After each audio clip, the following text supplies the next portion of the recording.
So, uh, in the last class we were talking about dynamic voltage scheduling, and we have not done the algorithms as yet.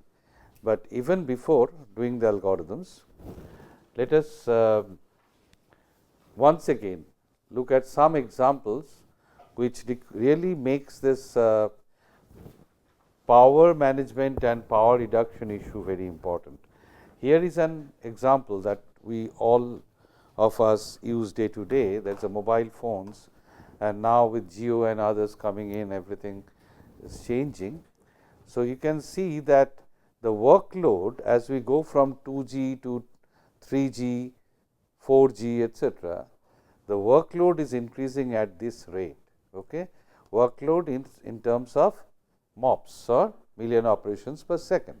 So, while it's actually increasing tenfold for each generation, you can see. So, more and more computational works have to be done. So, that is why that is one reason which puts the challenge of reducing the power much more important. Now, also we can think of different target platforms. We can, as we have seen, we can move, we can have a general purpose processor, we can have a DSP, okay, we can have FPGAs, and we can have ASICs. So, there is a range of platforms on which you can carry out our embedded tasks.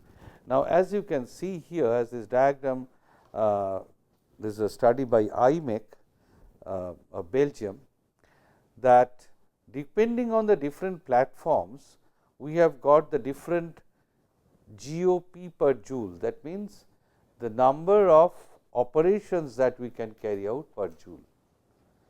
In the earlier slide just now, we have seen that how many operations we need, right. Sorry, in here we have seen how many operations we need. Okay. And as we are moving from 2G to 3G, the number of required operations are increasing. So, here we see that the number of operations per joule that can be carried out are varying. Okay. And because of research, on the x axis we are showing the time scale, you can see that we are being able to pack in more and more number of operations per joule. Now, the winner in this case is of course ASICs.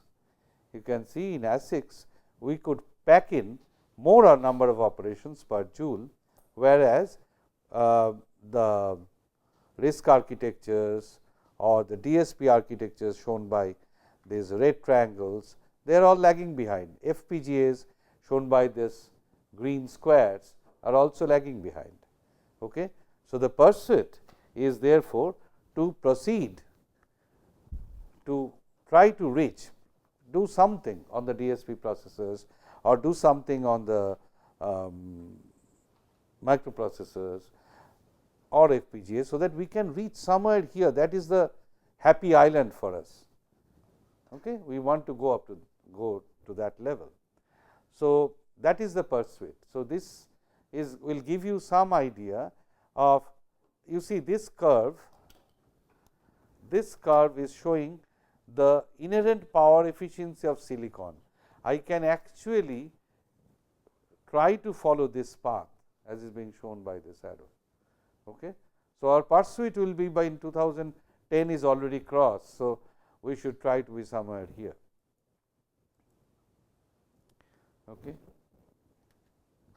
Now, here you see the problem of the power density increasing here as we are moving to more dense packing in silicon, smaller microns as we go on, then our on this side you can see this, and on this side we can see the power expended per centimeter square. So, as the power goes on here, if we go on packing more and more, we will be somewhere here with 0.1 micron, which will be the heat generated in a nuclear reactor. And if we go on further, then maybe ultimately here the rocket's nozzle or the sun's surface. So, we can't afford to do that. Therefore, right now we are somewhere here, and that in an earlier lecture I had shown that's like a hot plate and you can cook an egg on that easily, right. So, that is what has been reached by Pentium Pro. Okay. So, that is the scenario that we have already surpassed the hot plate power density. So, what to do about that? Okay. Now, let us look at this and try to understand this in a little bit detail. Now, there has been some benchmark organizations which have made some studies about the projected area that we can have and the projected power that we can dissipate. And from there we could find that the area will be limited to around 310 square millimeter, okay, and the power will be limited to 130 watts, because if we go more than that, we will not be able to dissipate that. Okay. Therefore, we are having an envelope here. On this side, we have seen more the number of cores. If I can put in more and more number of cores, the efficiency will increase. On the other side, we can increase the cache, that will also increase the performance, the speed up. So, one option can be that I can have large number of processors, each with small amount of cache, that is somewhere here, or we can go down and reduce the number of processors and increase the number of cache. Whatever we do, we are restricted by this envelope because we are restricted by this area. All right. So, this is somehow our possible space in which we can explore. The area is limited by technology. Okay. Now, here we can see that we can do with 10 gigahertz clock or something. Now, as we go on increasing the number of cores, say I go on this side, okay, somewhere I have increased the number of cores and reduced the number of cache. The main problem that will come is the power. So, there is another conflicting constraint of power. Therefore, I am having a zone which is defined by my power constraint, beyond that I can't dissipate. Therefore, although I may have, for example, here 150 or 170 processors here, but I cannot actually power on at a time. At a time, I cannot power on more than say 10 or 12 processors.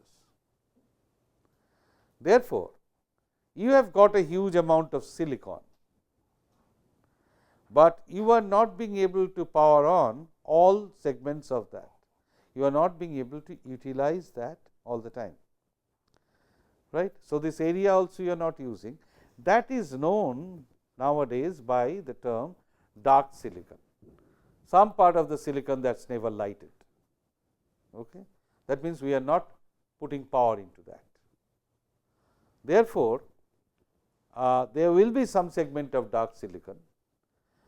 So, beyond which we cannot, as we go on increasing the clock frequency, increasing the number of processors, the power goes up. So, if I drive all the segments, then the power consumption will shoot up. Okay. So, that is known as dark silicon.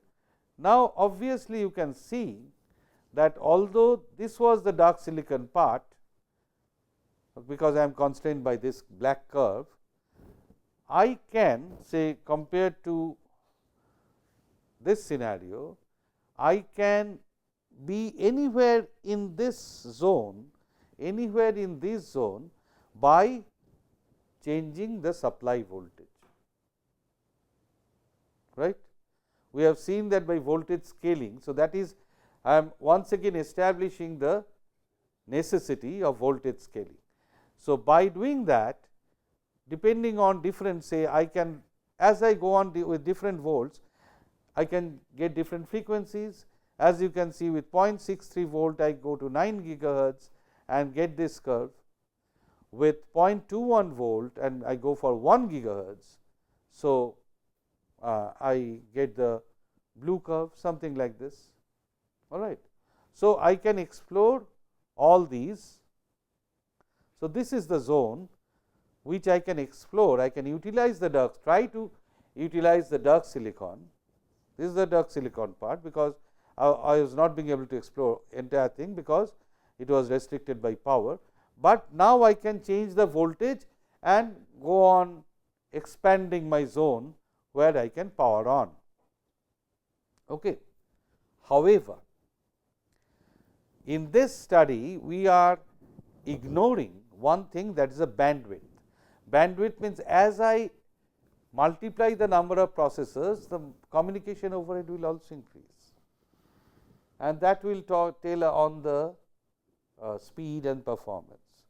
Therefore, although it is being shown like this, typically it has been found that optimally we cannot have more than, this all predicted, we cannot have more than around somewhere here around 44 cores. So, still if I put in pump in more and more cores, some of them will be unused as dark silicon. All right. So, given this, so that establishes that given my power density and the performance requirement, I am now trying to activate more and more processors by doing voltage scaling, which we have seen in the last lecture. So, now can we operate below the dark silicon range? Dark silicon range was actually here. We will talk about that. Dark silicon range is actually here, this part, because here is the power constraint. As I go on, you see, if I go on above this, then my power is being violated, power constraint is being violated. So, I am not, this is my dark silicon zone actually. So, that is where, that is a part, yes, I am trying to get that part, activate that part by changing the voltages. Okay. But still there is a limit, because there are other contradicting factors as well. So, next, in the last class we had seen that we want to, the operating system will take care of selecting the actual voltage that should be fed to a part, to a particular task. Now, our task was to find out the optimum voltage by which we can run the different tasks, optimum voltage distribution, okay, by which. So, for which task I will allocate which voltage, that has to be decided by the operating system. Now, in that regard we had, so we talked about the policy, basic policy was this, that we will have a feasible time slot for the task, feasible time slot in which it can be allocated without violating the other constraints. Then I try to run it, I allocate the frequency, the voltage, which is the worst case execution time, by the frequency. Okay. And therefore, I will get this task, because this was the range, I reduce the voltage, it will come to that. That is my objective. So, every time I will try to find out what is the feasible zone in which the task can be started. So, the deadline is not violated and other tasks deadlines are not violated, and I will give the minimum voltage with respect to that. So, there are 4 different algorithms. We can have, one is of course, which we are not discussing, one is known as the SS algorithm.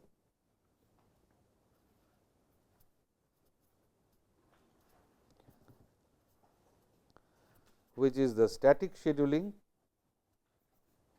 and static voltage allocation. Okay. But we are not considering that. We are considering two different varieties. One is SD, that is static scheduling means static ordering,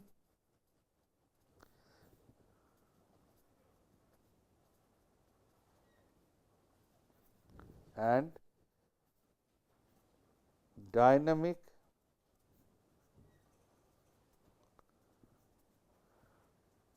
voltage allocation.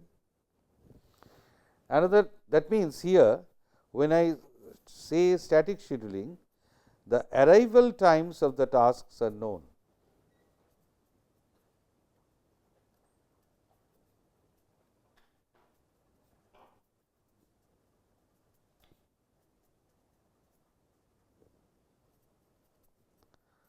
Are known beforehand, they are known a priori.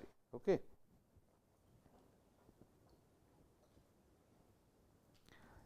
But if the arrival time of the tasks are not known, then we will come to a scenario where it is a dynamic ordering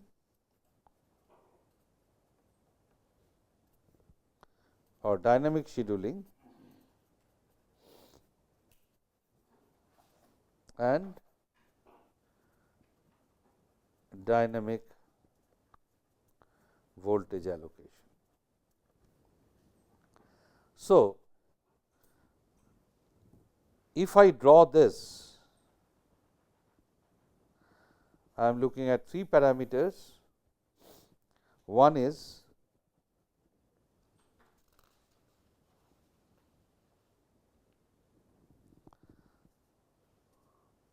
CPU time allocation,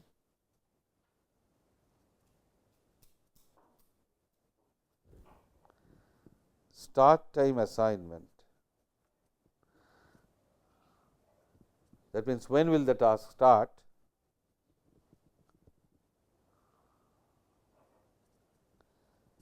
and end time prediction, end time will be predicted. Then for the two categories of SD and DD, the static scheduling and dynamic voltage, the CPU time allocation will be done offline, right, when I am allocating the CPU, because I know beforehand when the task will come. So, before I start, I can allocate the tasks. Start time allocation will be online, all right, and end time prediction will be offline. Similarly, here the CPU time allocation has to be done online because it is dynamic, and all these things will have to be online. All right. Now, so we will first look at the static scheduling when I know. So, what is the difference between these two? The difference is that in one I know a priori when the tasks are coming, and in the other one I do not know when the tasks are coming. Okay. So, let us start with the SD algorithm, where we know in the SD algorithm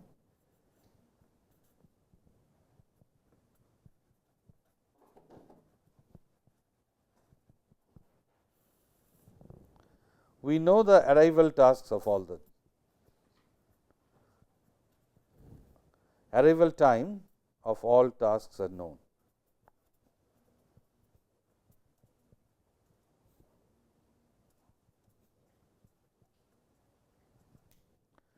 Deadline of all the tasks are known. Each task is coming with a deadline, because mostly we are trying to study this embedded thing in terms of real time systems allocation. So, deadline of all the tasks unknown. Okay. Now, this is an assumption that we are taking the worst case execution. We often say worst case execution time, or we say worst case execution cycles, the number of cycles that are executed of all tasks unknown.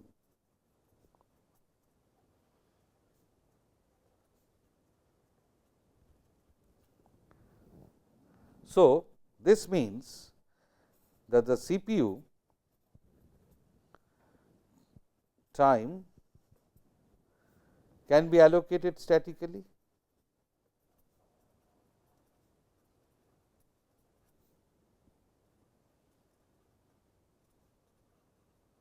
right.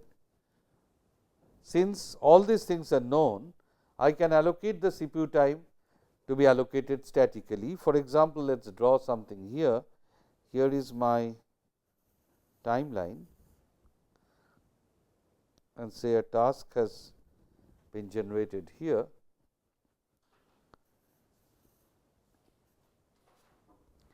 This is task 1, and its deadline is somewhere here. All right. This is the arrival time, this is the deadline, and task 2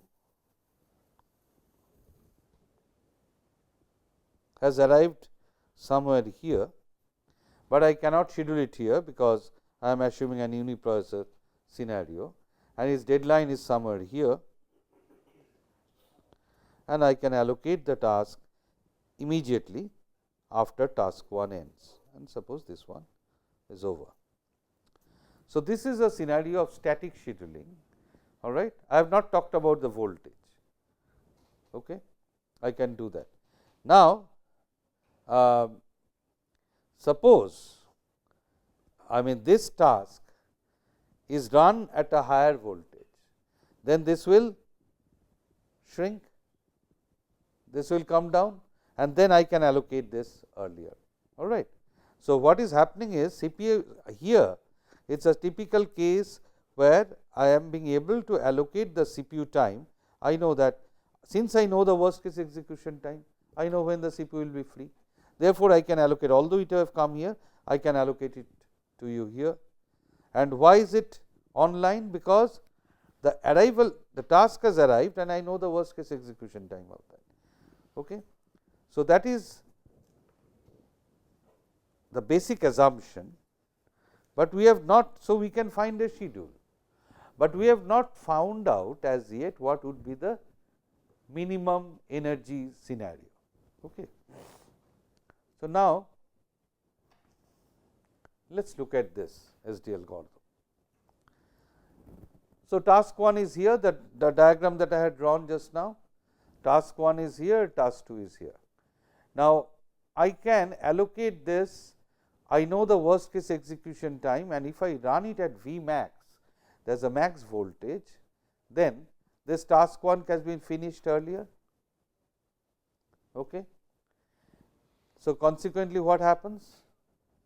I get some free time here, because my statical scheduling was here. My static scheduling of the task was at this point, right. But I can now dynamically, by changing this voltage, now I can push it over here in this free time, and as I push it over here, I get a longer zone in which I can manage. You recall that earlier we said the basic policy is we have to find out the feasible zone, and then we will run it at the minimum possible voltage, so that it fits in that feasible zone. Okay, does not go beyond that feasible zone. So, here what will happen? This task 1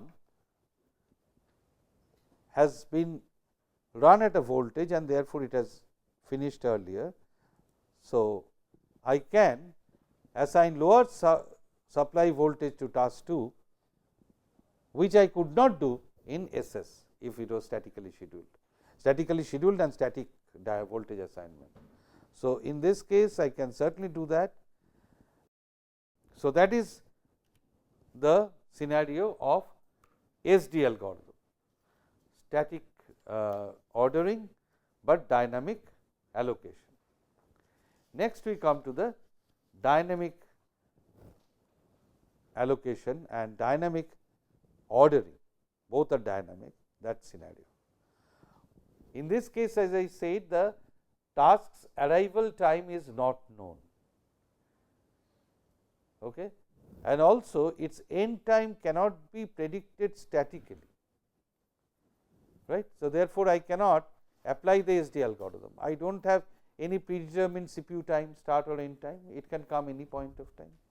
For example, say the current time is here and the task had arrived here. Okay. Presently, I am at the point where right now this is where we are. But some task arrived earlier, it has been allocated. Okay. Now,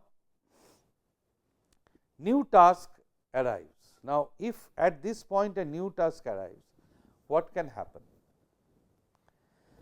Task 1 is already running and a new task arrives.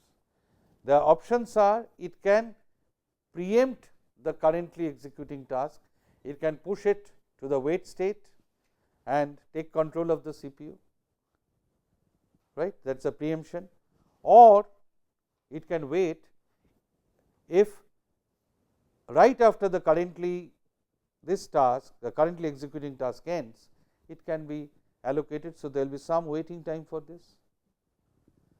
That depends on the priority of the tasks and the operating system scheduling policy that you have. You may like to preempt it or you may like to delay it a little bit. Okay. So, here we can allocate it after the completion of task 1 and still the completion time is allocated here and the end time prediction will be based on the currently executing task's end time prediction, because my start time is dependent on that, task 2's start time is dependent on task 1's end time. Okay. So, the news, so what can we do? I do not know that. So, I have allocated, I have decided that I will allocate this task 2 only after task 1 ends. Now, there is a deadline of task 2 also. So, what would be my policy initially to start with? What voltage should I give to task 2? The maximum voltage, so that I ensure that the deadline is not violated. Okay. So, we add the new task's worst case execution time at maximum voltage, right. So, the current time was here. Now, suppose this task, now this arrived at this point, task 2 arrived at this point, okay, but I could not allocate it earlier, I allocated it here.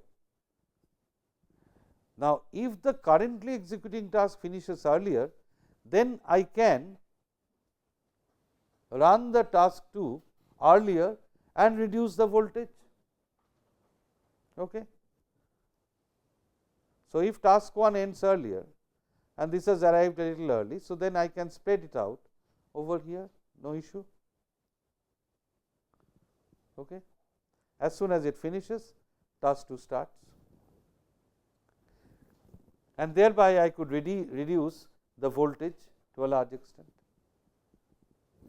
Okay. Whatever voltage level is assigned to one task, that will not be changed until this current task is completed. Suppose now you are dynamically doing that, you do not know a priori. That is why it is a dynamic voltage allocation. so suppose currently task 1 I am executing, the CPU is executing. So, the voltage level for this execution has been defined, allocated earlier like task 2 for this task 1. So, this whatever voltage level is Allocated for to task 1 huh. will remain same till task 1 is executed, or this task 1 assigned voltage can also be changed.